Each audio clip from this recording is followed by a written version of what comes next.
morning.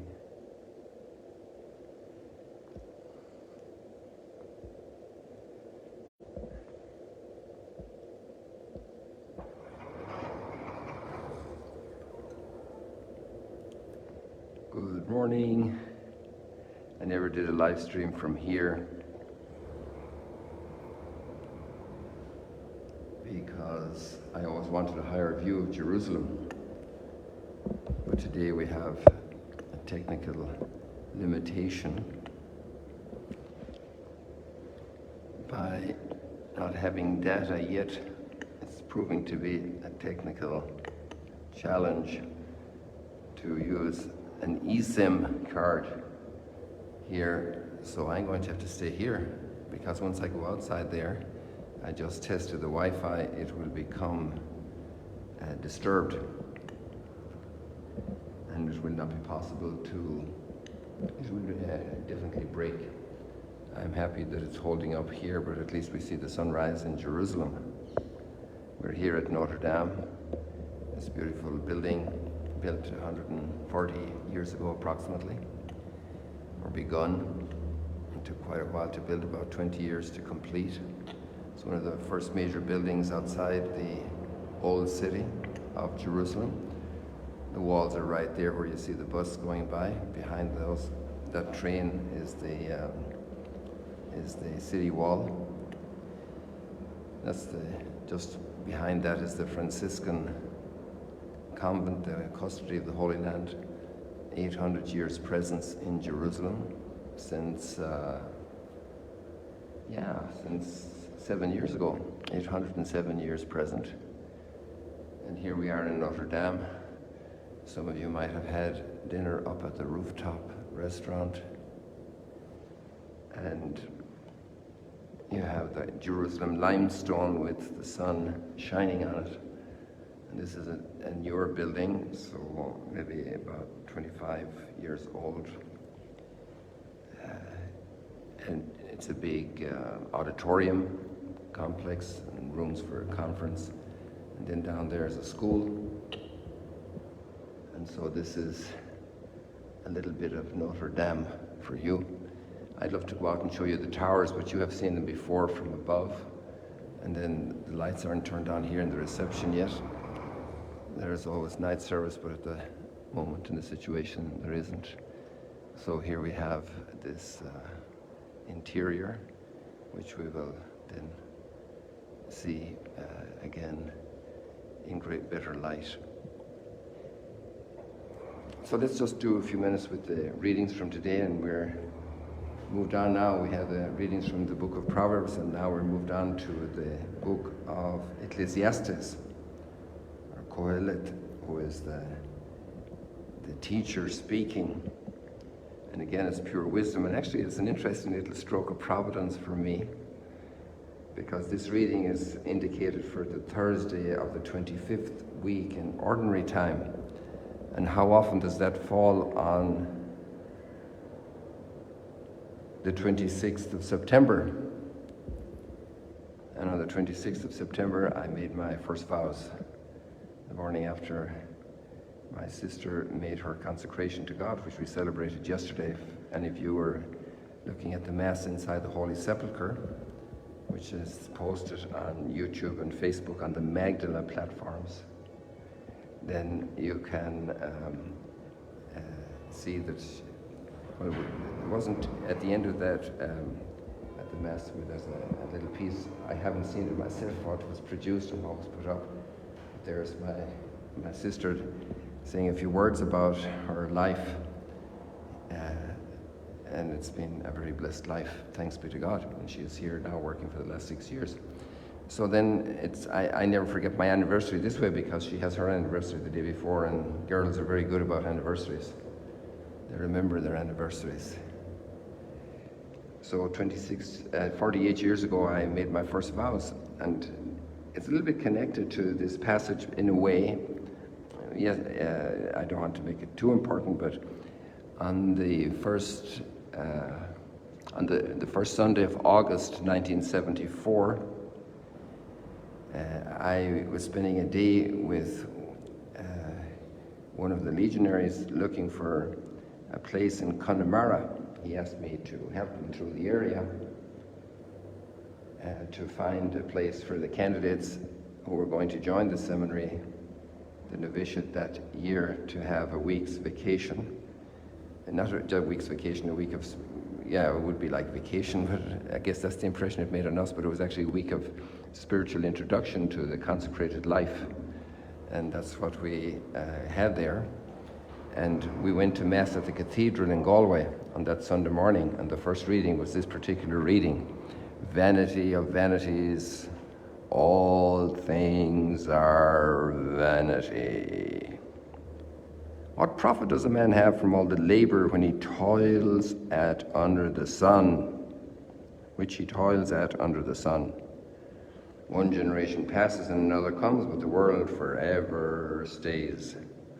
Well, maybe modern physics has another idea on the world forever staying, but for our general observation purposes, the world is the same. And probably we would say the same with what happens with all the ups and downs of human history, lots of repeats of mistakes we do in our own lives, and it's a wise man who learns from the mistakes.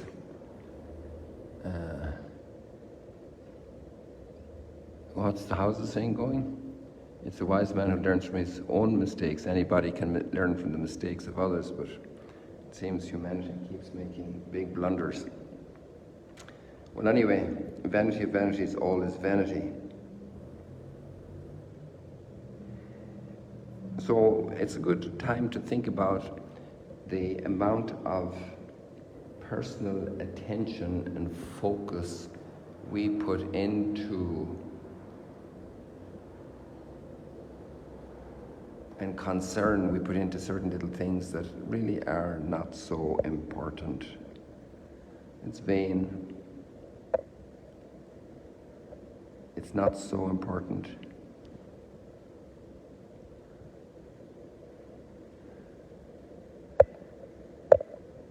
We could actually do without it. We could be detached from it, but we are so concerned and so proud of it and so interested and so invested in it. We put so much effort into it. We put so much into vanities. And sometimes a lot of money, a lot of work. And it's just vain. What does vain mean? It's empty, it's futile. We did it in vain. And the world lives a lot on vanities. It's amazing. A lot of celebrity life, the way it's brought before the world in magazines and TV shows and radio interviews. A lot of vanity. Talking about very little. And there are wonderful horizons for the human heart and the human soul, the human spirit. And they're worth pursuing. When I came first here to the Holy Land, to Jerusalem 18 years ago, almost, in January it will be 18 years, the gardeners here were planting these roses. They were very small and they were separated from each other quite a lot. And now the branches of these roses are so strong. You can understand how there's rosewood. They're probably well over an inch thick and have been pruned time and time again in those 18 years. And they still produce an amazing flourishing of roses basically year round. I think that beautiful feature of life here. Think of the people who planted the trees and the way they grow. And we could be vain about the trees as well, but on the other hand, the trees are an amazing good. They bring an amazing witness of life, a shade, a place for birds to be and sing. They're of beauty. So a lot of the things that have a purpose, a lot of the things of let's say, just vanity have purpose, but vanity is when they're counted on for a fruitfulness or a result or a source of happiness that would be much bigger. because our heart seeks much bigger happinesses. When we go to the courts of the kings, the palaces, and that's where we are in the gospel reading today, with Herod Antipas, Herod the Tetrarch, and obviously lots of vanities in court life, the courtesans, the mannerisms, the attitudes, the envies, the jealousies, about a lot of vain things, who sat where, who wore what, how does this person look today. Much more important would be, what's this person's attitude to a difficult situation, helping a child in need, looking after a parent, building solid relationships, living with a lot of frivolities. And interestingly, the depths of his heart, he is curious for more. Curious comes from the word why. Latin for why is cur. So people who ask the question why are curious. And he is curious and he wants to see Jesus. A lot of people wanted to see Jesus. Zacchaeus did. And he went to the effort to get up on that tree. And some others did, and they called out, "Lord, let me see. Heal my blindness." But when we indulge in vanities, our sight becomes confused, a little bit like the dust on these windows here that blur the clear vision of reality.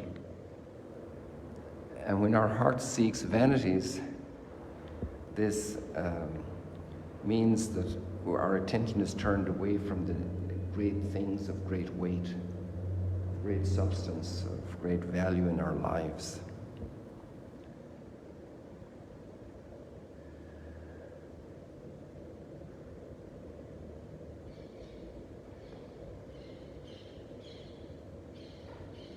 It's nice to hear the birds. Especially nice to hear the birds in urban environments and cities, and that people take care to have spaces where birds can flourish. It brings a wonderful little spark to life, the way they fly. They transcend the gravity, so to say, of the earth. They get up above the earth. They're looking for more, and they go so fast.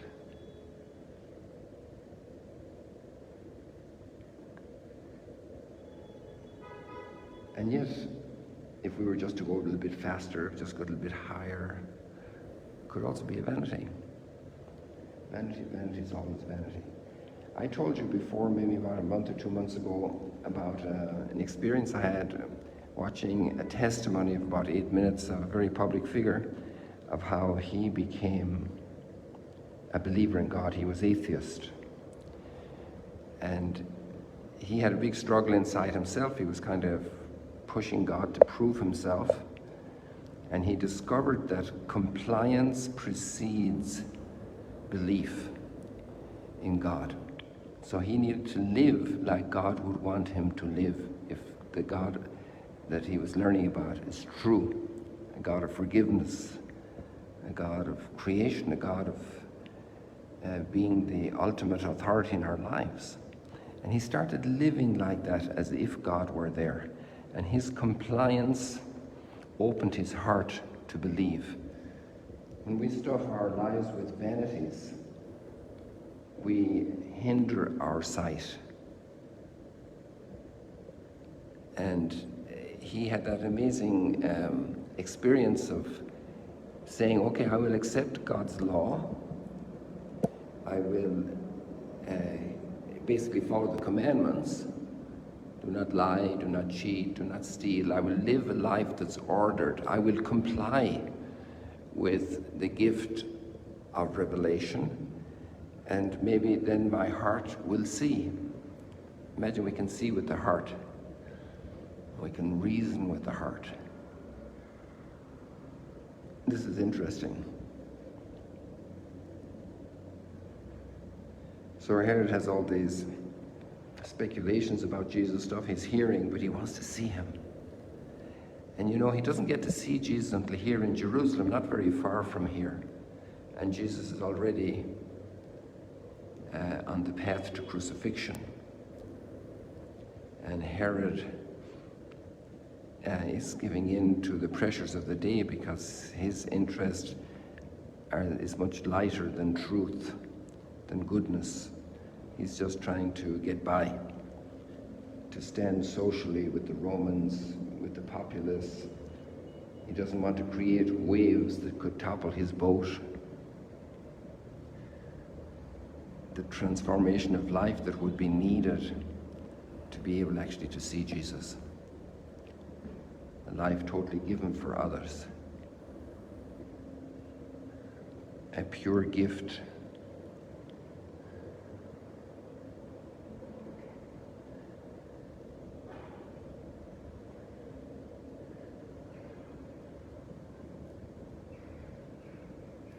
The psalm today is very valid for everybody here and everybody in every zone of the world where there are difficulties. In every age, O Lord, you have been our refuge.